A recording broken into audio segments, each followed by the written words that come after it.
नमस्कार, झारखंड समाचार में आप सबों का स्वागत है। आइए जानते हैं आज की ताजा खबरों को। इससे पहले आपने चैनल को सब्सक्राइब नहीं किया है तो प्लीज चैनल को सब्सक्राइब कर बेल आइकन को प्रेस कर दीजिए ताकि खबरों का अपडेट आपको मिलता रहे। आइए बढ़ते हैं खबरों की ओर।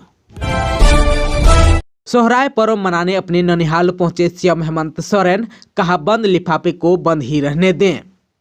झारखंड के मुख्यमंत्री हेमंत सोरेन गुरुवार को सोहराय पर्व मनाने सरायकेला खरसावां जिला के चांडिल प्रखंड अंतर्गत धातकीडीह स्थित अपने ननिहाल पहुंचे। दोपहर करीब 1:43 पर सीएम हेमंत सोरेन अपने पिता गुरुजी शिबू सोरेन के साथ हेलीकॉप्टर से पहुंचे। हेलीकॉप्टर से उतरने के बाद सीएम को गार्ड ऑफ ऑनर दिया गया। इसके बाद आदिवासी रीति रिवाज से सीएम एवं गुरुजी का पैर धुलाया गया। फिर हेलीपैड स्थल से गांव पहुंचने पर ननिहाल की महिलाओं ने पारंपरिक रीति रिवाज से स्वागत करते हुए घर के अंदर प्रवेश कराया।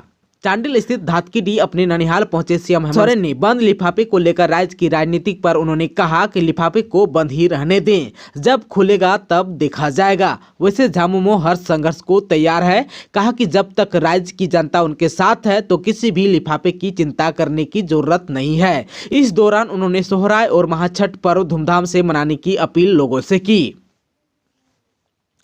सोहराय पर्व को लेकर अपने ननिहाल पहुंचे सीएम खुद ढोल बजाते दिखे। इस दौरान गुरु खुटान में भी शामिल हुए। मुख्यमंत्री हेमंत सोरेन ने कहा कि हम लोग सपरिवार सोहराय पर्व मनाने मामा घर पहुंचे हैं। ननिहाल मेरे लिए बहुत बड़ा सौगात है। यहां आकर अपने बचपन की यादों को ताजा करने की कोशिश करते हैं। कहा कि यह परंपरागत त्योहार है। अपने अपने गांव में लोग पहुंचते हैं। कोविड-19 के बाद त्योहार में आने का मौका मिला, काफी अच्छा लगा। इधर जो धातकीडीह में ग्रामीणों ने आदिवासी रीति रिवाज के साथ ढोल मांदर की थाप पर मुख्यमंत्री का भव्य स्वागत किया। मुख्यमंत्री हेमंत सोरेन करीब 2 घंटे तक अपने ननिहाल में ठहरे। सीएम हेमंत सोरेन ने अपने ननिहाल में गुड़ पीठा और छिलका पीठा खाकर सोहराय पर्व की याद को ताजा किया। इस दौरान सोहराय पर्व पर सीएम के ननिहाल की तरफ से उनका पैर धुलाया गया एवं नए वस्त्र के रूप में आदिवासी पोशाक भेंट किया। हेमंत सोरेन खनन लीज मामले पर राज्यपाल रमेश बैस का बड़ा बयान, झारखंड में भी फट सकता है एक आध एटम बम। झारखंड के राज्यपाल रमेश बैस ने खुलासा किया है कि मुख्यमंत्री हेमंत सोरेन के खनिज लीज से जुड़े मामले में चुनाव आयोग की राय पर वह सेकेंड ओपिनियन ले रहा है। उन्होंने कहा कि ओपिनियन आने के बाद निर्णय लूंगा कि क्या करना है। वैसे दिल्ली में तो पटाखे पर प्रतिबंध है, पर झारखंड में नहीं। हो सकता है एक आध एटम बम फट जाए। राज्यपाल रमेश बैस ने उक्त बातें गुरुवार को रायपुर में इलेक्ट्रॉनिक चैनल भारत 24 की प्रियंका कौशल के साथ बातचीत में कही।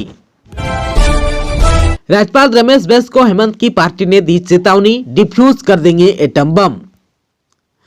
राज्यपाल रमेश बैस की ओर से झारखंड में राजनीतिक संकट को लेकर दिए गए बयान पर सत्ताधारी गठबंधन के दलों ने कड़े तेवर दिखाए हैं और राज्यपाल के बयान की भर्त्सना भी की है। झामुमो के केंद्रीय कार्य समिति सदस्य विनोद पांडे ने राज्यपाल के बयान पर प्रतिक्रिया देते हुए कहा कि वे जितनी बात चाहें और जिन से चाहें मंतव्य प्राप्त कर लें, लेकिन राज्य के विकास कार्य को बाधित नहीं करें। झामुमो ने एक बार फिर से निर्वाचन आयोग से प्राप्त मंतव्य को सार्वजनिक करने का आग्रह किया है। कांग्रेस इस बयान पर अपनी प्रतिक्रिया में कहा है कि संवैधानिक पदों पर बैठे लोगों को राजनीतिक कार्यकर्ताओं की तरह बात नहीं करनी चाहिए। झारखंड प्रदेश कांग्रेस के अध्यक्ष राजेश ठाकुर ने राज्यपाल के बयान पर अपनी प्रतिक्रिया में कहा है कि महामहिम जैसे पदों को सुशोभित करने वाले व्यक्ति के मुंह से एटम बम जैसी बात शोभा नहीं देती। एटम बम विध्वंस का परिचायक है और राज्यपाल कभी राज्य का विध्वंस नहीं चाहेंगे। उन्होंने एक बार फिर से कहा है कि चुनाव आयोग ने क्या मंतव्य दिया है, महामहिम को राज्य की जनता को बताना चाहिए। उन्होंने कहा कि हमने कई बार उनसे अनुरोध किया है कि जो भी हो फैसला राज्य की जनता को बता देना चाहिए। महामहिम संविधान के संरक्षक है, उन्हें दलगत भावना से ऊपर उठकर बात करनी चाहिए, न कि एक विशेष राजनीतिक दल के नेता की तरह। उन्होंने कहा कि हमने पहले भी राज्यहित एवं जनहित में कई बम डिफ्यूज किए हैं, कभी भी हम राज्य को बर्बाद नहीं होने देंगे। हर बम का माकूल जवाब दिया जाएगा। हमारे पास हाथ भी है, तीर धनुष भी है और लालटेन भी है। हर परिस्थिति का जमकर मुकाबला करेंगे। हेमंत और जगन्नाथ की जय जय। झारखंड के 65,000 पारा शिक्षकों को बड़ी खुशखबरी, मर गए तो आश्रितों को मिलेगी नौकरी। मुख्यमंत्री हेमंत सोरेन की अगुवाई वाले झारखंड सरकार राज्य के 65,000 पारा शिक्षकों को बड़ी खुशखबरी देने जा रही है। किसी भी पारा शिक्षक के सेवा अवधि के दौरान मृत्यु होने पर उसके आश्रित को उसकी योग्यता के अनुसार अनुकंपा पर नौकरी मिलेगी। यह नौकरी समग्र शिक्षा अभियान के विभिन्न पदों पर ही अनुबंध पर हो सकेगी। इसके लिए सहायक अध्यापक नियुक्ति एवं सेवा शर्त नियमावली में संशोधन किया जाएगा। स्कूली शिक्षा एवं साक्षरता विभाग के मंत्री जगन्नाथ महतो ने इसे लेकर प्रस्ताव तैयार करने के निर्देश पदाधिकारियों को दिए हैं।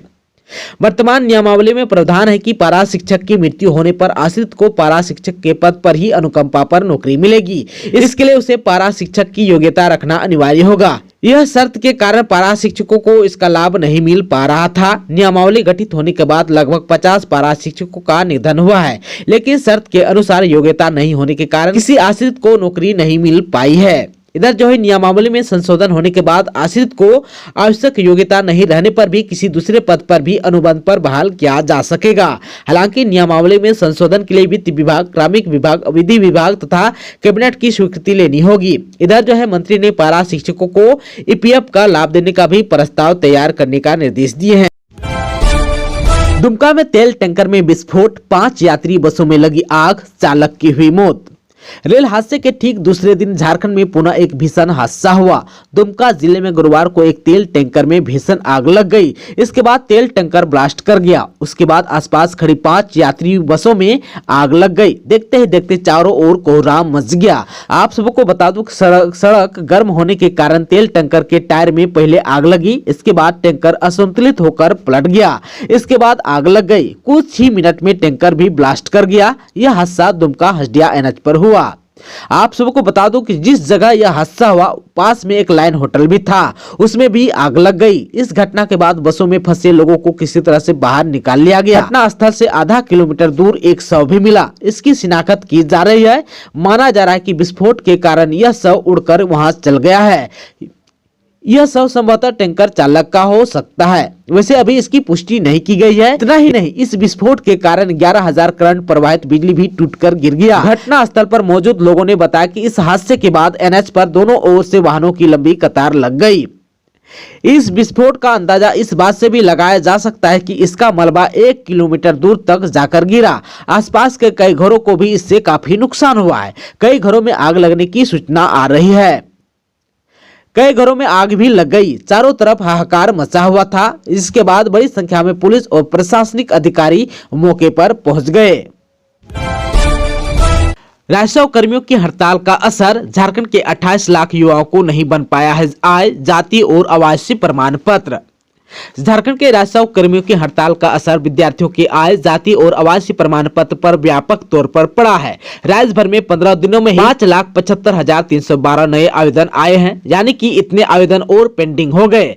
10 अक्टूबर को जहां पेंडिंग आवेदनों की संख्या 22,39,209 थी, 25 अक्टूबर को यह संख्या बढ़कर 28,14,521 हो गई। इस तरह हर दिन 38,000 से अधिक आवेदन आ रहे हैं। विद्यार्थी नौकरियों के लिए अपना सर्टिफिकेट बनवाने को लेकर परेशान है। वे आवेदन कर रहे हैं, पर राजस्व और उप निरीक्षकों की हड़ताल के कारण उस पर कोई निर्णय नहीं हो पा रहा है। जमीन के दाखिल खारिज यानी कि म्यूटेशन के पेंडिंग आवेदन भी बढ़ते जा रहे हैं। दाखिल खारिज के 10 अक्टूबर तक 77,564 आवेदन पेंडिंग थे, जो अभी बढ़कर 86,029 हो गए। हालांकि म्यूटेशन के लिए आवेदन करने की संख्या में अब गिरावट आई है। म्यूटेशन नहीं होता देख लोग आवेदन ही नहीं कर रहे हैं। छठ महापर्व की तैयारियों का जायजा लेने निकले झारखंड के मुख्यमंत्री हेमंत सोरेन। छठ महापर्व की तैयारियां जोर शोर से चल रही है। झारखंड समेत देश के अलग अलग हिस्सों में छठ पूजा की जाती है। इस बार जो है 28 अक्टूबर को नहाय खाए के साथ छठ पूजा की शुरुआत होगी। इससे पहले नदी तालाबों की साफ सफाई का काम शुरू हो गया है। राजधानी रांची समेत प्रदेश के सभी नगर निकायों ने अपने अपने स्तर से छठ घाटों की सफाई एवं वहां की सुरक्षा व्यवस्था के इंतजाम करने शुरू कर दिए हैं। राजधानी रांची में खुद मुख्यमंत्री हेमंत सोरेन ने बुधवार को अलग अलग छठ घाटों का जायजा लिया। इस दौरान उन्होंने प्रशासनिक अधिकारियों को कई निर्देश भी दिए। मुख्यमंत्री ने कांके डैम के अलावा हटनिया तालाब का भी दौरा किया। मुख्यमंत्री ने ट्वीट कर कहा कि आगामी छठ महापर्व को लेकर रांची में कांके डैम घाट पर साफ सफाई, सुरक्षा और अन्य व्यवस्था का निरीक्षण किया। छठ महापर्व के अवसर पर राज्य के सभी घाटों को स्वच्छ और सुरक्षित रखने हेतु निर्देश भी दिया गया है। मुख्यमंत्री हेमंत सोरेन ने सभी जिला के उपायुक्तों, नगर आयुक्तों एवं अन्य संबंधित पदाधिकारियों को निर्देश दिया है कि छठ घाटों में स्वच्छता एवं सुरक्षा सुनिश्चित हो, ताकि अर्घ्य के दौरान छठव्रतियों और श्रद्धालुओं को किसी तरह की परेशानी ना हो। उन्होंने यह भी कहा कि महापर्व को देखते हुए विभिन्न छठ घाटों की नियमित साफ सफाई की समुचित व्यवस्था सुनिश्चित की जाए। रांची के तमाड़ में अपराधियों ने लाठी डंडे से पीटकर ग्राम प्रधान को मार डाला। रांची जिले के तमाड़ थाना क्षेत्र के लोहड़ी गांव के ग्राम प्रधान अशोक सिंह मुंडा की अज्ञात अपराधियों ने लाठी डंडे से पीटकर हत्या कर दी। सूचना मिलते ही पुलिस मौके पर पहुंची। पुलिस ने घटनास्थल से शव को बरामद कर पोस्टमार्टम के लिए रिम्स भेज दिया। घटना के बाद तमाड़ पुलिस अपराधियों की धरपकड़ में जुटी हुई है। थाना प्रभारी ने बताया कि बहुत जल्द घटना का उद्भेदन कर लिया जाएगा। मृतक के पुत्र त्रिलोचन मुंडा ने तमाड़ थाना में अज्ञात अपराधियों के खिलाफ प्राथमिकी दर्ज कराई है। इधर जो है मृतक के पुत्र त्रिलोचन मुंडा ने घटना की जानकारी देते हुए बताया कि बुधवार की शाम करीब 7 बजे उनके पिता अशोक सिंह मुंडा को किसी ने फोन कर घर से बाहर बुलाया। अशोक सिंह मुंडा फोन पर बात करते हुए घर से बाहर निकले। देर रात तक घर वापस नहीं आने पर उनके पुत्र त्रिलोचन मुंडा पिता को खोजने के लिए घर से निकले तो घर से करीब 500 मीटर की दूरी पर सड़क के बीचों बीच पिता का शव खून से लथपथ देखा। इसके बाद त्रिलोचन मुंडा ने घटना की जानकारी परिजनों को दी। परिजनों ने घटना की सूचना गुरुवार को तमाड़ पुलिस को दी। पुलिस ने घटनास्थल से शव को बरामद कर पोस्टमार्टम के लिए रिम्स भेज दिया। घटना के बाद तमाड़ पुलिस अपराधियों की धरपकड़ के लिए तकनीक का सहारा लेते हुए जांच में जुटी हुई है। थाना प्रभारी ने बताया कि बहुत जल्द घटना का उद्भेदन कर लिया जाएगा। दोस्तों, अभी तक आपने चैनल को सब्सक्राइब नहीं किया है तो प्लीज चैनल को सब्सक्राइब कर बेल आइकन को प्रेस कर दीजिए ताकि खबरों का अपडेट आपको मिलता रहे। इसके साथ ही आज की खबरों में बस इतना ही। हमें दीजिए इजाजत। नमस्कार।